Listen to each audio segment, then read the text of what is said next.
Welcome to the Lab Report, a new series produced by Cincinnati Lab Theater. Each episode, we will explore different topics regarding theater featuring lab company members and special guest artists. Enjoy.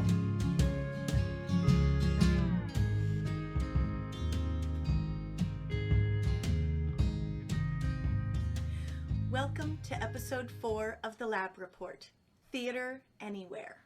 I am your host, Tori Pate. In this episode, we will explore the role of storefront theaters in the theater world and what it's like to produce theater in non-traditional spaces. Welcome, everyone. Let's get into some introductions today. First up, we have Ted Weil, who is the producing artistic director of Falcon Theater. We have Blair Gottschall, who is the founder and artistic director of the Nomadic Performance Initiative. We have Lindsay Mercer, who is a freelance artist and the co-founder and producing artistic director of the Queen City Queer Collective, and Bob Allen, who is the co-artistic director of Cincinnati Lab Theater. Welcome, everyone. It's so good to have you here. Okay, so let's get right to our questions. We are talking about storefront and non-traditional space theaters. So what do we mean when we talk about storefront theaters? What is that concept? Well, I think storefront theaters traditionally are kind of what they say, theaters that evolved out of storefront spaces. I think they really can encompass anything that is sort of a non-traditional theater space that was built or developed to be used for something else. I think the definition can be a little broader. But they're all about adapted spaces that have become theaters. All right. So when we talk about storefront theater versus found space theaters, I mean, are they kind of the same in the general sense? And what's different about those two concepts? Well, the found space concept is usually a one-time use sort of thing. Whereas storefront is often an ongoing performance space. I mean, that's the way I would define the difference between found space and storefront. Storefront is always going to be there. A found space is we're here today, gone tomorrow. And found spaces tend to be somewhat site-specific as well. Yeah, with going off of what Bob was saying, like exactly, that's like what I was thinking, because the way I designed the company that I founded, I mean, nomadic, as in we do travel, we do find spaces. I think that it should be a term, found space theater, you know, because we are always looking for something. I was just going to say that I think there's an important distinction with storefront theater where, to me, the goals tend to be a little bit different than maybe a larger house that uses a subscription model or a membership model or relies on a heavy donor base or really high power grants. You know, like in my mind, storefront isn't only about the physical space, but it's also about like the attitude with which you approach the art, because I think generally nobody getting into theater thinks they're going to make a lot of money, but especially people running a storefront theater are not in it for the money. It's really, I think, born out of a desire to do or make something that you're not seeing somewhere else, and to speak to a specific audience. So that's not so much about the difference between found spaces and storefront, because they might share that goal. But I think to me, that's a really important distinction in storefront theater. Okay, so Ted, this is going to be primarily for you since Falcon is a very traditional storefront style theater. When you were starting Falcon, why did you choose to go the storefront route instead of building or finding a traditional theater space? Well, we didn't actually start in a storefront space. We started in a mixed use space that had a theater in it when we started Falcon, and we had we kind of were forced to move. That building was being renovated. We thought we were going to move for a short period of time and ended up staying because we really fell in love with the storefront space. It didn't change our business model a ton. We were still kind of working under that same kind of storefront model where we were before, but we fell in love with the building. We fell in love with the neighborhood. And I think that's the part of storefront theater too, is you can be in a neighborhood, and it can, I mean, not that every theater isn't in a neighborhood of some sort, but the neighborhoods can be much more varied. You know, you can be in a small community, a large community, you can be sitting right on Main Street, you can be sitting wherever you happen to be, and you're part of that skyline, whatever that is. So we really felt that the community where we landed in Newport was up and coming. It was a really neat area. A lot of different communities sort of converging in that area. Obviously still really convenient to downtown Cincinnati, so that was important to us. But we fell in love with that, both the space and the style of working, and being in that community. All right, so what are the challenges of producing theater in a non-traditional space?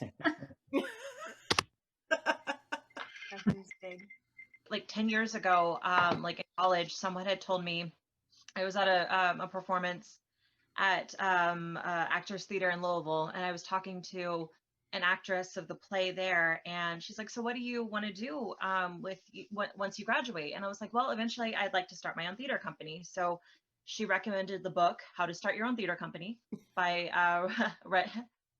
genius, by Reginald Nelson, and he's a co-founder of Congo Square Theater in Chicago.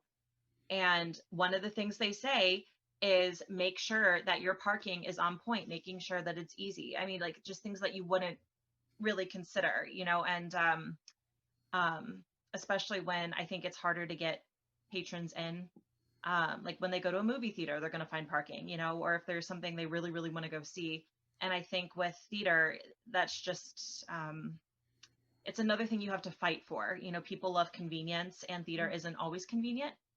Even though I think there's still a need and a want for it, it's difficult to make something like parking easy. And so, yeah, that's something that you do have to consider, that maybe something else like a movie theater does not have to consider, or a sports event. I think another thing that has to be considered is access, especially in these more contemporary times that we live in.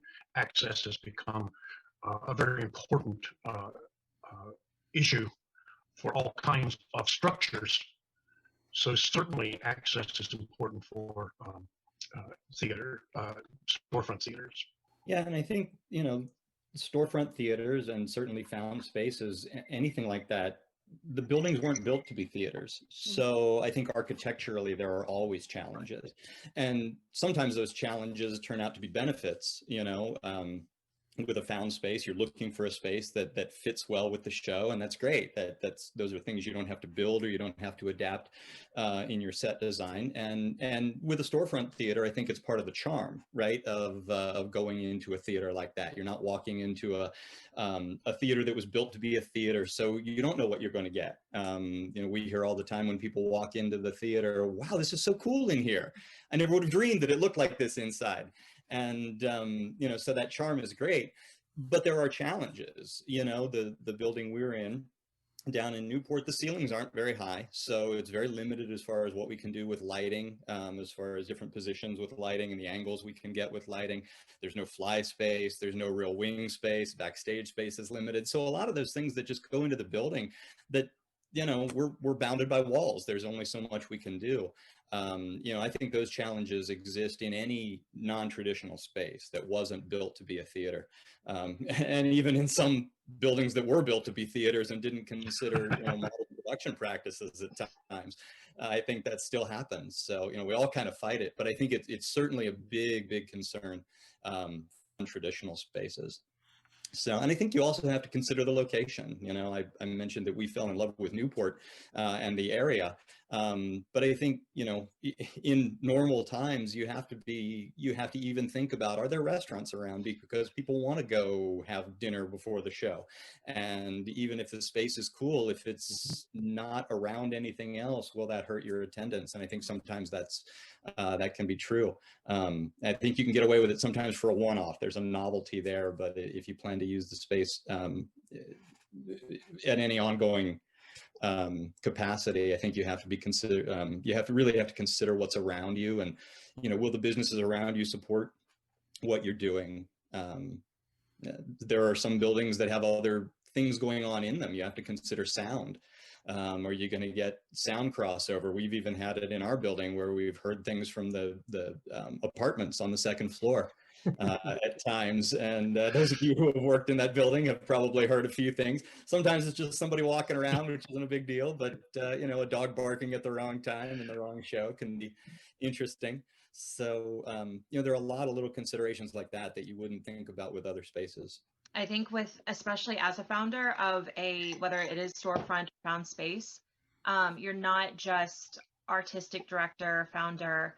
You have to consider obviously your performance space, but I think from an artist point of view, you think, well, what are our needs versus, when you're looking at the space as a whole, in a way, you're taking on hospitality management. And, it's not just the parking that you're considering the seats. Is there handicap accessible seating and an entrance, not just the seat in there, but how do they get in there? Thinking about the bathrooms and how many there are, and is it easy to get to, or are they by where the actors are dressing? And so I think it's just a lot of different things to consider. I was going to say that on another very sort of keying off both Blair and Ted, a practical challenge is the electric. What is the electric capability of the space you're in? Because it can limit you severely, or it can be a huge advantage. And the size and shape of the space, and how do we adjust to it? I think also on another just very basic level is your access to resources is going to vary differently. Especially I think with QCQTC, we were in a position where we were in a storefront space, essentially, but it wasn't our space permanently. We were loaned graciously by the folks at Below Zero their cabaret space once a month, and that was more or less our permanent venue so that people knew where to find us, but we had no say over anything that was in there. And if we got there early enough, maybe we could futz around with the light board, but for the most part, whatever was up from last week's drag show is what we had. And you just roll with it. And the thing, we didn't have subscriptions. We're entirely volunteer organization. We ran entirely off of donations that were pay what you can, so that we could keep things free and accessible to the public. So when it comes to the basic operations of trying to keep theater moving like that, you have to be really willing to get resourceful about what you have, from costumes to how you print your scripts to paying for your royalties, very, very basic things. And also publicity. How are you letting people know this is happening? And you don't have a staff. You can't pay anybody to do that with what money? So there's a huge aspect that's challenging of so much work and so many hats. And I know that ranges in every theater company, but especially at the storefront level, I think that's a huge component. We've talked about the challenges. What are the benefits? Ted, you started to touch on that a little bit, but tell me what draws you to that found space theater idea, or the storefront theater, that non-traditional space where you don't have traditional seating or a proscenium stage. What draws you? What are the benefits of performing theater in those non-traditional spaces? Yeah, and I think there are a lot of benefits. I mentioned community, and I think that can be a real benefit to just sort of be a part of a neighborhood. But I think, being smaller, while we all struggle financially, and every arts organization does, certainly smaller theaters, I think even more than larger theaters, that also means we are a little less beholden to a base to provide entertainment. You know, we can take more risks. We can take a chance. We can do something a little more edgier, a little more out there, without risking, without risking as much. And I think people expect those sorts of things from storefront theaters. So we're not as bound by, some of the rules, or some of, I shouldn't even say rules, that's not the right word, but just, we don't have to make people as happy. We hope we make them even happier, but how many of us have all heard from bigger theaters, oh, we're doing this show, we're really worried about all the letters we're going to get about it because of content. And, I'm not going to say that we have never received a letter at Falcon Theater, because we have, but certainly not on that scale. It's very rare.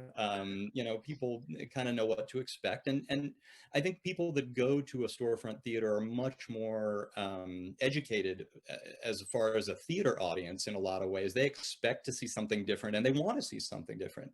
That's why they're going to a smaller theater. So we've got more leeway, which I think is cool. And then I think the other benefit is just the intimacy of a small space.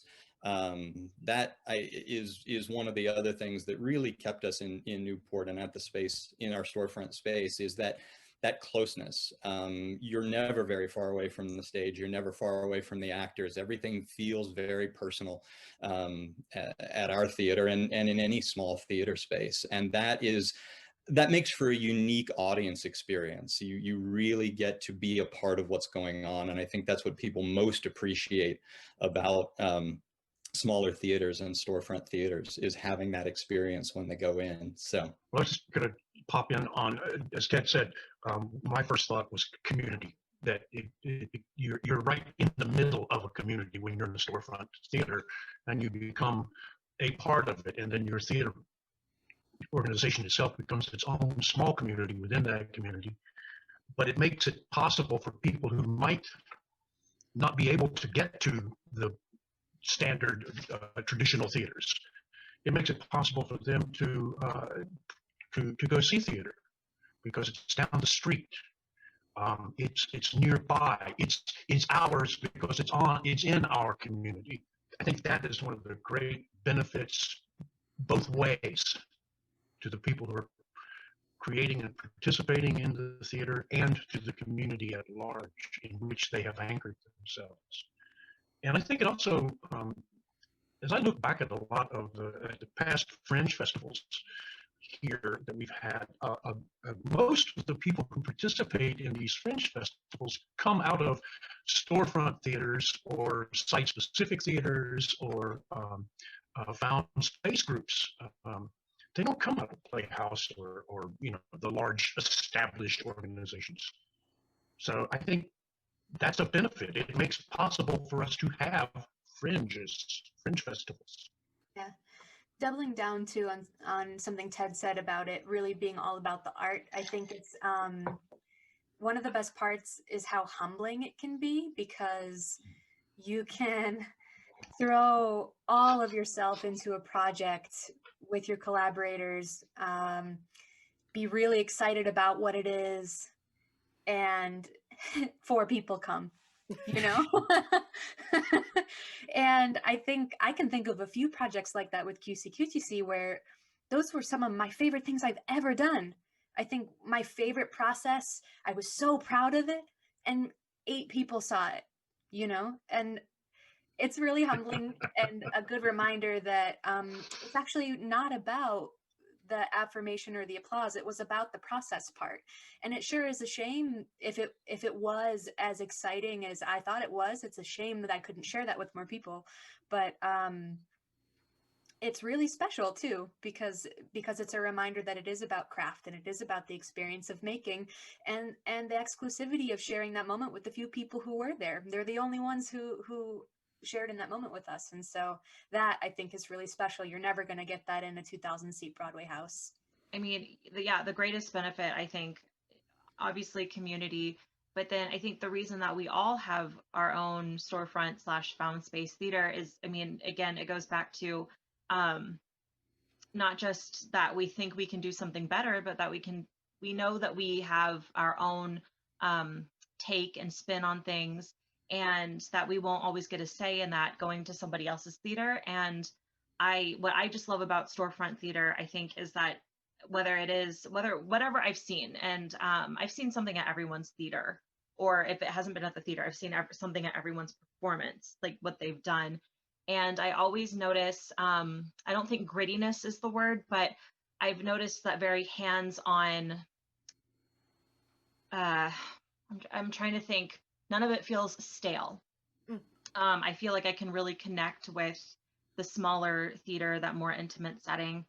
Yeah, and I think just from an artistic perspective, I get my hands dirty. I understand what is important to me.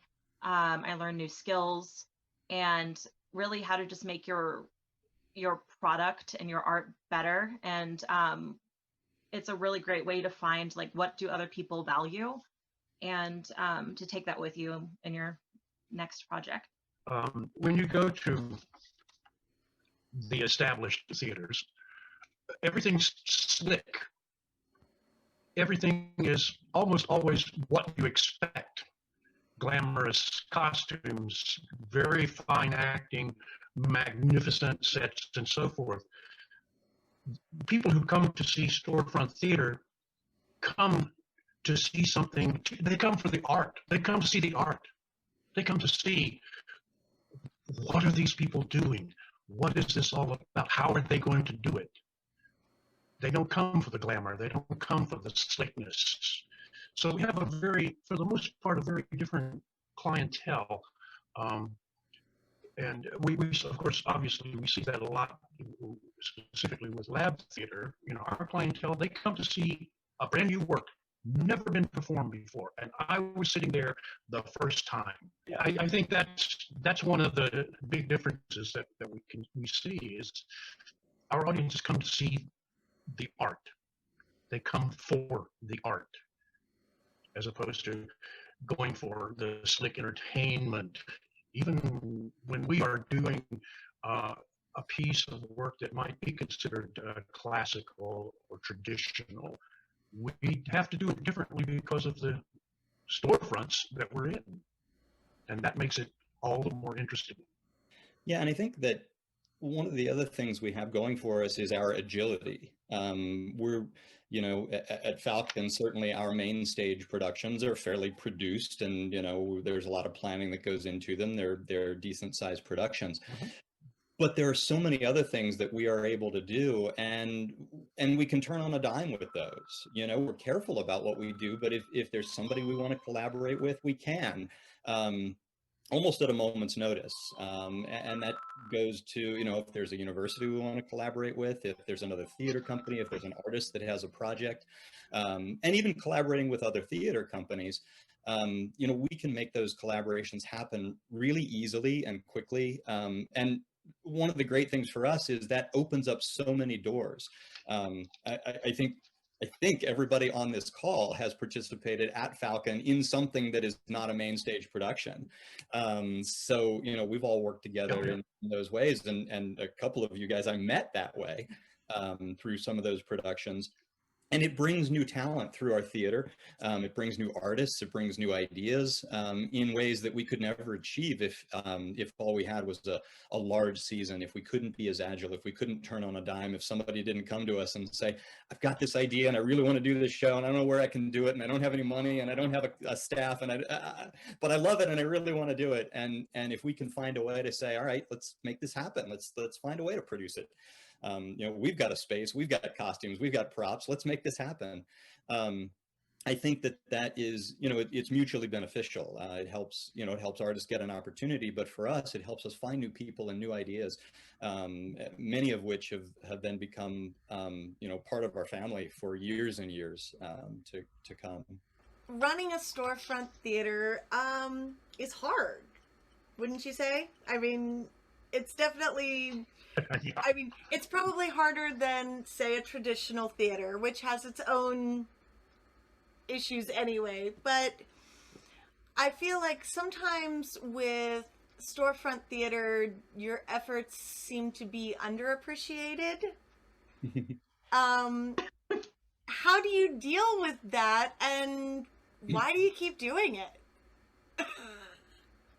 Okay. All right. Well, let's get into it. Uh, Please. well, okay. So, I mean, full disclosure, I funded my whole show with my savings. And, some would be like, wow, that's cool. But on my end, it was very frustrating when,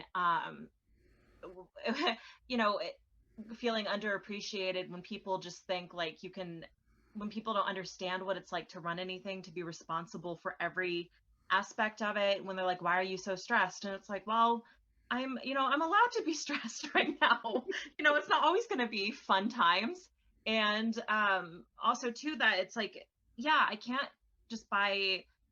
Some people will, especially when you're starting out, the money is, we do have a budget, and it's not a $20,000 budget. It's way smaller than that. And so yeah, the underappreciated part, I'm not like, in no way am I bitter about it, but it just means that I have to approach a show differently. And I was also acting in this as well. And then I had someone directing. So thank goodness they were directing. But I it just means that you have to approach it in a different way and separate not just the money, but the management and then the art. Because the biggest challenge for me was balancing the two. I have a sort of a more naive Pollyanna statement to make about it, why we do it. We do it to keep theater alive. Yeah, that too. We do it because we love what we do. We love theater. And therefore, we are diseased and cannot do anything else. Oh, I'm sorry, my light's on a timer, and suddenly I have a golden background.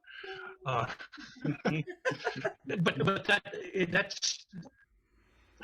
that's why we do it, because we can't not do it. We do it because we love the art form, and we do it to keep the art form. I think we, in storefront theater and small theater organizations that do found space and so forth, I think we are truly the life's blood of theater as an art form. People start with us, and they might end up on Broadway. They might end up as movie stars. They might end up as leaders of large theatrical organizations. But you scratch most of them, and you'll find they started somewhere just like us, in a storefront somewhere, in a basement, in a park, in an open expanse. Yeah. And yeah, I mean, and also too, I mean, I know why I started mine, and I kept asking myself, well, I've always wanted to do this play, and I've always wanted to work with this person and all of these things, and those opportunities just weren't coming up. And so, I mean, we're providing an opportunity for ourselves and others. And I mean, I'm very, very passionate about that, because I mean, life is going to keep going. And, we can always tell ourselves, well, eventually I'll do this. And I think, especially having your own theater, your own creative outlet project, I mean, you really are taking control of your career, and instead of waiting for others to make that happen for you. And creating an environment that nurtures the creativity, right? I think it's not just about, this is the real art and it's going to save theater. But what Bob is saying is that it's the place where artists can grow, can challenge themselves, can invest in each other, can expand their ideas about what's possible or the kind of theater that interests them, because it's lower risk, because you're not beholden to your 30,000 subscriber base is going to write you mean letters or pull their funding or whatever. It's though live theater, what's special about it is sharing with an audience. That's an important component, of course, but I think it's really about the commitment to the artists, giving them space to practice. And that's why it's so important. Yeah, and I think it's so immersive to be in a small theater. Just the experience of doing any project in a small theater is so all-encompassing. You're not just going to do a job. When you're in a small theater, You know, I don't care who you are or what your job is. So sooner or later, I'm going to hand you a broom. You know, everybody's going to be part of everything because stuff has to be done.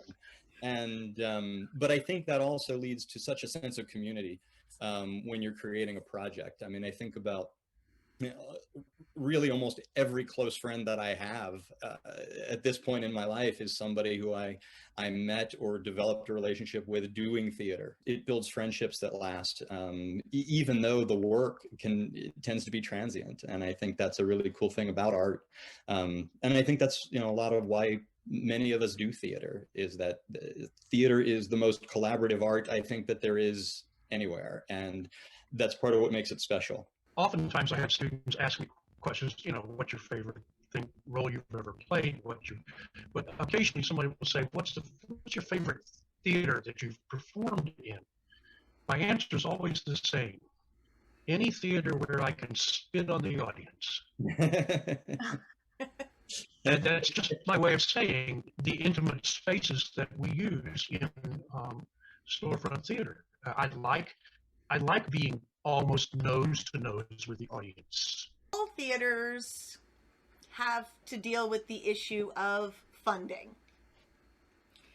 It's just the nature of the art form that we are in.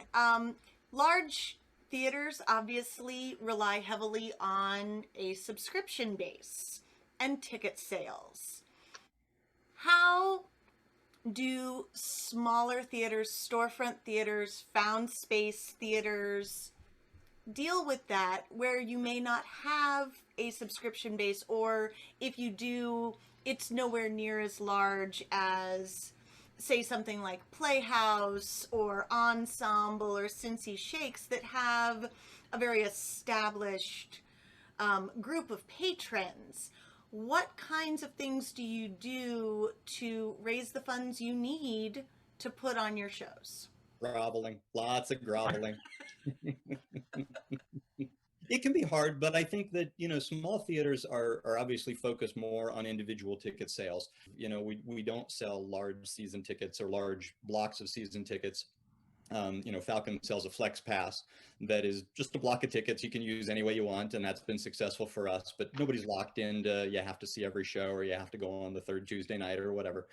And I think that model is becoming more and more popular. So people are getting used to it, and in some ways that's good for us as small theaters, because it means you know, the rest of the theater world, from an audience education standpoint, is starting to follow the model we've had to use for years. So people are getting more used to that. Yeah, most small theaters, as Ted said, are more dependent on ticket sales, much less dependent on grants, donations. I think most storefront groups have a few friends who are willing to donate, but it's not like they're donating hundreds of thousands of dollars. They're donating, you know, $50 or $100. But in our working models, that's a lot. Even if you're starting with low to no budget, the best way, I think, is to find that one person who can completely like support you and help you, you know, and offer themselves up as like some sort of like free service. I know that when I started this, I was reaching out to so many theaters. I kept getting rejected left and right. I couldn't find an artistic director. I couldn't find anyone. And then finally I found Maggie Perino, who had, you know, she was able to point me in the right direction of where to find a theater. Once I could say that, hey, I had her on my side, then I found an artistic director, then I found this, that, and that. I think that's really helpful. Like, that would be my advice to anyone who's starting out with low to no budget. Get someone on your side who you can work with, who you can trust, who's sharp. And they don't have to know everything about theater, but they can help get you in that right direction, so that you feel like you're actually working on something and that people see that you're serious. I also want to add, I don't know if this is cheating, but the kind of work I was doing with UCQTC is very different from Lab Theater Lab, or Falcon. who are established businesses selling admissions tickets. And Blair, I don't know your exact model, but I think for me, the biggest thing about funding is keeping it as low risk as possible all the time, which is probably good practice for anybody. But literally, I tried to rotate around the number 0 as much as possible. And it came down to fostering relationships, like Blair's saying, with people who are down with what you're doing, who are interested in it too, who know the game, who understand what's expected of them and what they'll get back in return, and honoring those boundaries. So we were an entirely volunteer organization, but I was extremely, as I said, extremely proud of the work we did. I had incredible actors volunteer their time because they were interested in the work that they had an opportunity to do. So quality never suffered just because we didn't have official costumes and people wore their street clothes. Quality didn't suffer because we were doing staged reading series instead of fully produced productions. The stories weren't any less potent. It wasn't any less interesting or cathartic to the audiences. And we had to scrap for free rehearsal space. I bothered Ted once or twice. I think he let us into Falcon very, very generously to rehearse a QCQTC reading. And our performance space was always donated to us. And we honored that gift by giving back, always cleaning up our space, taking care, bringing baked goods to the people, it's important to remember that theater doesn't only exist in a beautiful box where the lights dim and everything's glamorous and there are amazing costumes and music and a million cues. Like, all it takes for theater to exist is people and a story. So not to discount how important and challenging it is to fund theater, that it's so real, but I'm just going to be the really annoying little gnat who's like, you can also do it for free. All right, well, to finish up, I want each of you to answer this final question. What have been some of your greatest joys in running a storefront / found space theater? One of my favorite moments at the theater these days is just to step back. A show is opened and maybe it's the second or third night before I have a chance to breathe enough to say, okay, I can step back and stand in the lobby and look through that curtain all the way up to the stage and look around and say, we built this, from the ground up. The people, the project, all the the audience members who are there sharing this, we did something special, and here are people sharing in that, and it matters to them, and that there's a great sense of accomplishment, I think, to doing anything that is that all-encompassing, and anything that requires your soul to be poured into it, and for you to take those kinds of risks. There's a real sense of joy when it all comes to fruition. One of my joys in working storefront is how many young actors I've seen come in and hone their skills with us who are providing these spaces and opportunities for them before they go on to Playhouse or wherever, those things. But for me personally, it's that audience thing. When I did August Osage County with Clifton Performance Theater, as I was making my last speech, people in the audience every night vocalized supporting my character in his choices.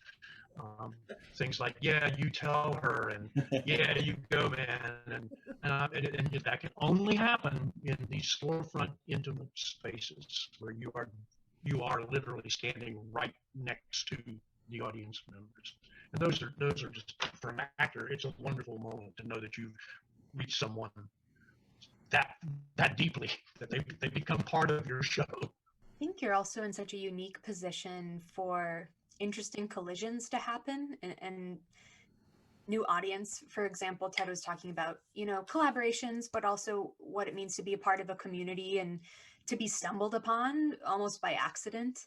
I know in 2016, we had been working on probably the biggest project we had done to date, and we did a 12-day development lab of a new musical called The Anxiety Project. And it was very exciting. So much work had gone into it. We were so pumped for the reading. And it happened to take place the night after the Pulse nightclub shooting in Florida had happened. And so naturally, since we were performing on the second floor of Below Zero, which is an LGBTQ bar, the owner, Nigel, contacted me and said, you know, we realize this is crazy timing, but it's really important to us to hold a vigil and recognize this and be here and be together as a community. So can we push back your start time a half hour? We want to have a program downstairs. We promise it shouldn't get in the way. You can still have the upstairs, but this needs to happen. And it was crazy, you guys. There were so many people. They had to close down the streets on either side. There were 200 people outside waiting, trying to get in, not to see our show, of course, it was for the vigil.